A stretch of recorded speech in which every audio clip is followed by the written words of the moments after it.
E uma das perguntas que a gente não teve tempo de tratar no encontro, mas eu achei interessante para a gente trazer aqui, é sobre a pessoa que estava ali filmando a agressão que o George Floyd, né, o homem negro que foi morto por policiais nos Estados Unidos, ela estava filmando, algumas pessoas estavam ali filmando, e a questão ética que foi trazida é a seguinte: em que ponto você deixa de filmar e vai ajudar ali, ou em que ponto você está ajudando ainda mais, transformando aquele episódio em algo público e chamando a atenção do mundo, e todos estamos vendo aí nos últimos 10, 12 dias a revolução que essas imagens acabaram causando. Professor, você que chegou na ética através da filosofia, como você vê essa questão de filmar um ato criminoso e intervir ou não? Não é tão linear o caminho das decisões éticas. Por exemplo, é muito provável que quem estivesse ali gravando a imagem da execução, né, do George Floyd, primeiro, não supusesse que seria uma execução tal como acabou sendo.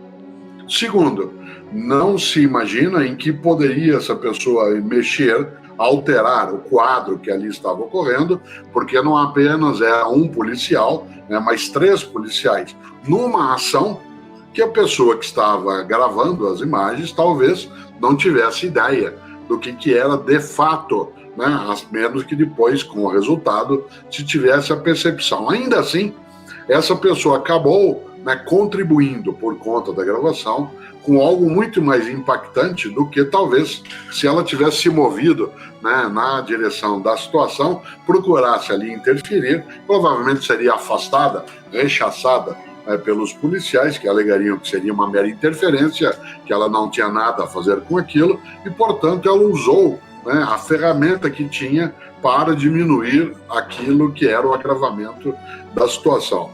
É muito difícil ter que lidar nesse mundo labiríntico que a ética coloca, porque deixar de lado a câmera e, por outro lado, ir lá sem ter noção de qual seria o resultado, poderia ser uma decisão pouco contributiva, né?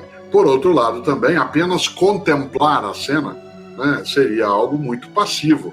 Evidentemente que há profissões, e você sabe disso, porque também, né, você, Pedro, é jornalista e fez muitas reportagens, matérias, né, na tua vida. Eu me lembro de um momento em que você, quando era o famoso repórter celular, né, você estava dentro, né, de uma das comunidades de favela na cidade de São Paulo, acompanhando os bombeiros num incêndio, né, e aí você vai com a câmera, grava aquilo ou você ajuda a apagar o fogo, mas aquela é uma tarefa de outra, né? Tudo isso tem um entranhamento aí muito marcante em relação ao modo como as coisas se dão.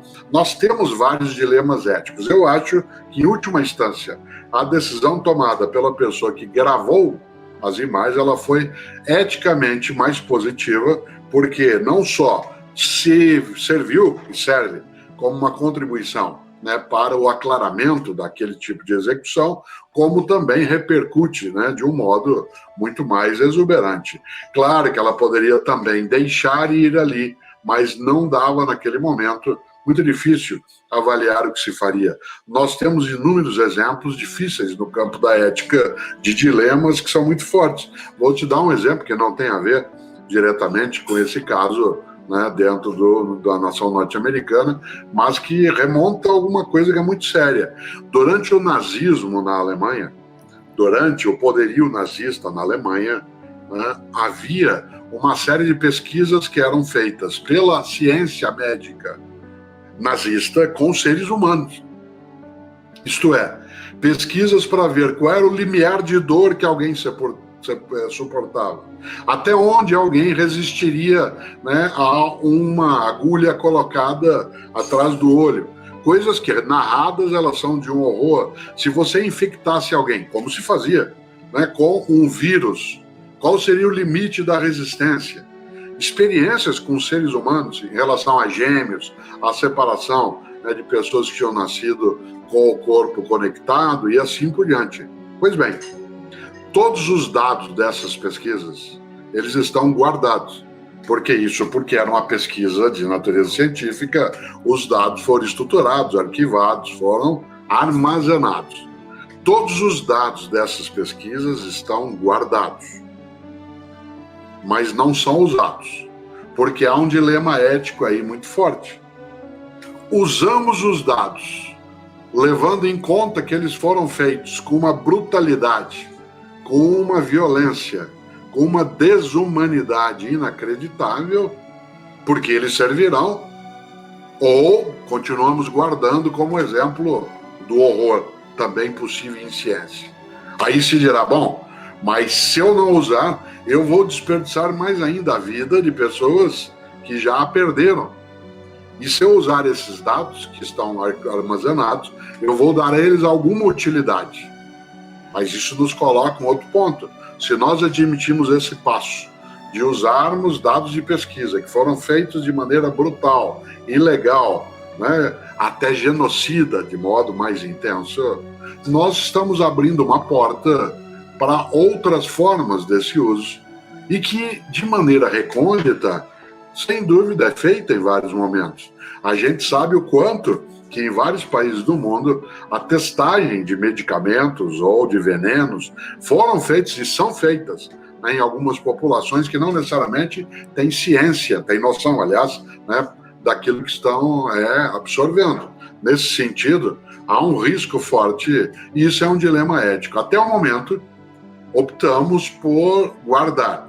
Outro desses vários dilemas, dos vários vírus que circulam pela humanidade, um deles que está absolutamente controlado é o da varíola. No entanto, a extinção do vírus da varíola no nosso planeta não poderia ser feita, como não foi, por completo.